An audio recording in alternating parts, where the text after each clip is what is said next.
ಇವತ್ತು ದಂಟಿನ ಸೊಪ್ಪಿಂದ ಸಾಸಿವೆ ಹೇಗೆ ಮಾಡೋದಂತ ತೋರಿಸ್ತಾ ಇದ್ದೀನಿ ಫ್ರೆಂಡ್ಸ್. ಶುರು ಮಾಡೋಣ.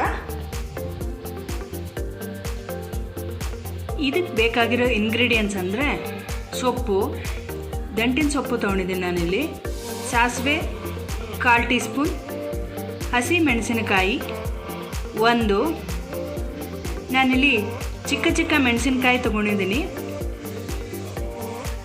ಕಾಯಿ,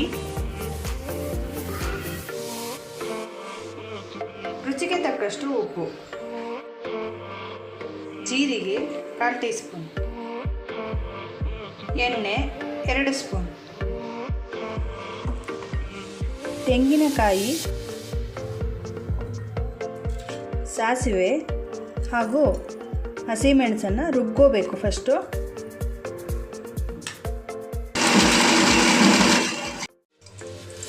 ಎಣ್ಣೆ ಕಾದಿದೆ, ಸಾಸಿವೆ ಹಾಕ್ಕೋತಾ ಇದ್ದೀನಿ, ಜೀರಿಗೆ,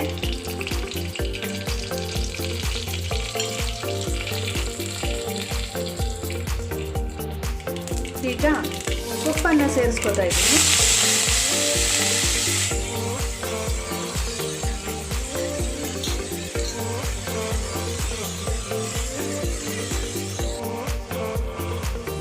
ಉಪ್ಪನ್ನು ಸೇರಿಸಿದ್ದೀನಿ.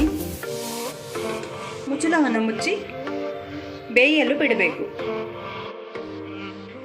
ಸೊಪ್ಪೆಲ್ಲ ಚೆಂದಾಗಿ ಬೆಂದಿದೆ. ಇದನ್ನು ಬೇರೆ ಪಾತ್ರೆಗೆ ಹಾಕ್ಕೊಂಡು ತಣ್ಣಗಾಗುವವರೆಗೂ ಬಿಡಬೇಕು. ತಣ್ಣಗಾಗಿದೆ ಫ್ರೆಂಡ್ಸ್. ಇದಕ್ಕೆ ರುಬ್ಬಿರೋದನ್ನು ಮಿಕ್ಸ್ ಮಾಡ್ತಾ ಇದ್ದೀನಿ. ಸ್ವಲ್ಪ ನೀರನ್ನು ಕೂಡ ಸೇರಿಸ್ಕೊಂಡಿದ್ದೀನಿ ಇದಕ್ಕೆ. ಪ್ರತಿ ದಿವಸ ಸಾಂಬಾರು ತಿಂದು ಬೇಜಾರಾದಾಗ ಇದೊಂದು ಒಳ್ಳೆ ರೆಸಿಪಿ ಆಗುತ್ತೆ. ನೀವು ಮಾಡಿ ನೋಡಿ ಫ್ರೆಂಡ್ಸ್, ತುಂಬ ಚೆನ್ನಾಗಿರುತ್ತೆ. ಬೇಗ ತಯಾರು ಕೂಡ ಮಾಡ್ಬೋದು.